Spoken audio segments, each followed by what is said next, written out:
Hello and welcome back to the Shutter Sports Refresh. We bring you all of the biggest news in sports from the past week. I'm your host Finn Noel, wearing green for St. Patrick's Day, and also for some reason wearing a headband.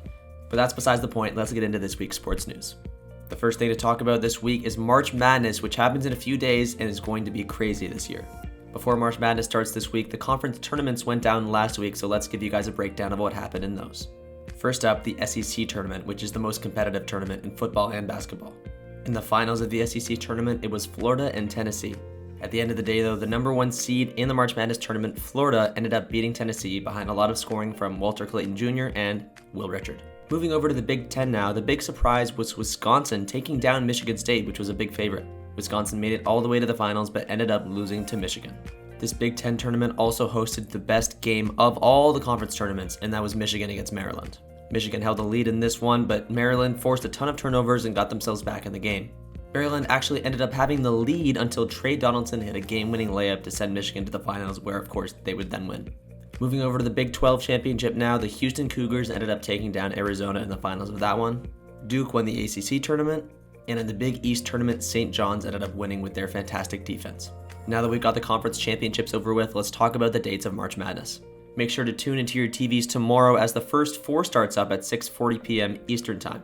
The first four is essentially four games that decide the 16th seed and the 11th seed in two of the four divisions. Then the real madness starts on Thursday and will be going on throughout the next couple weeks. Let's move over now from college basketball to the NBA. The biggest story right now is in the Western Conference as everybody's fighting for playoff seeding about a month away from playoff time. The Golden State Warriors have been on absolute fire since they traded for Jimmy Butler at the trade deadline. They've won 12 of their last 13 games, and after a close win against the New York Knicks the other day, they just passed the Minnesota Timberwolves for the number 6 seed in the conference. Before they traded for Jimmy Butler, they weren't even in the playoffs. Just goes to show how much impact Butler has as a player.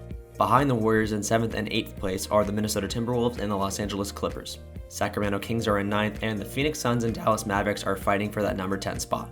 The standings are incredibly close right now, and we are getting very close to playoff time, so make sure you come back in the next couple weeks to see how the standings end up. Some big news for all the baseball fans, the MLB season officially starts tomorrow. Tomorrow and Wednesday, the games will go down between last year's champions, the LA Dodgers, and the Chicago Cubs.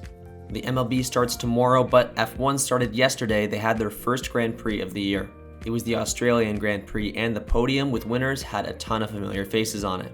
Last year's F1 season champion Max Verstappen ended up coming in second this time. The man he lost to was last year's runner-up Lando Norris. Lando Norris's constructor McLaren is at the top of the constructor standings, but is only tied with Mercedes, who finished 3rd and 4th with their drivers. The next Grand Prix is the Chinese Grand Prix, which goes down this weekend, so make sure you tune in next week to see the results of that one. Let's move into hockey now, and not much has changed since last week, but we'll still give you a quick standings recap. In the Atlantic Division, the Florida Panthers and Tampa Bay Lightning are still on top. The Lightning are tied with the Maple Leafs though, so there's still a battle for second place.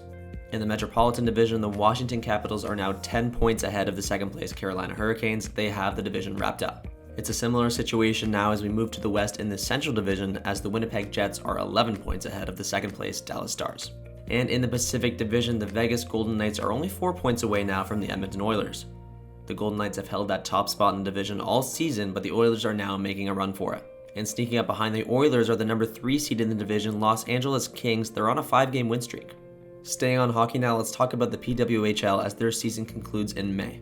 Victoire de Montreal is still continuing their dominant season as they just took big games over the Toronto Scepters and Boston Fleet. Fighting for the final playoff spot as the season comes to an end here are the Ottawa Charge and the Minnesota Frost. Some more crazy news, the Champions League finished up the round of 16. And the more I think about it, there are a ton of crazy sports news this week.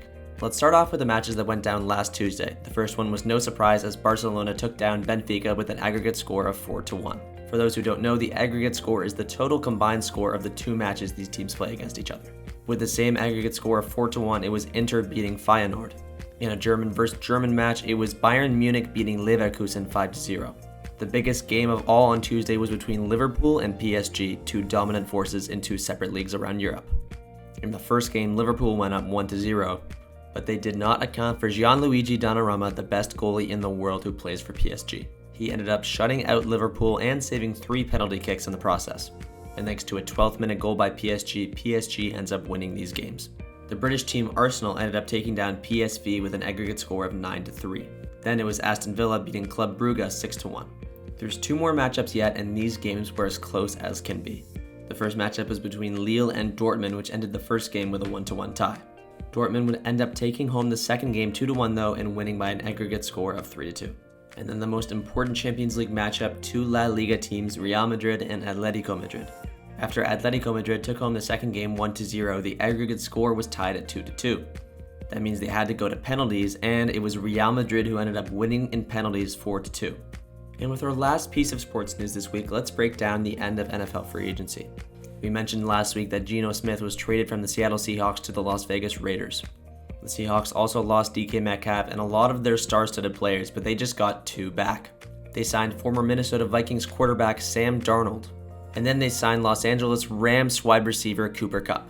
It's an interesting offseason for the Seahawks as they ship off their big names and bring in two more, but we'll see how next season goes for them. And that's it for this week's long episode of the Shutter Sports Refresh. I'm your host, Finn Noel, and I hope you enjoyed watching and learned something today as I give you all the sports news in my St. Patrick's screen. You can check me out on Instagram right down here, as well as Shutter Sports Media and the writer for this episode, Lucky Roberts. Thanks for watching.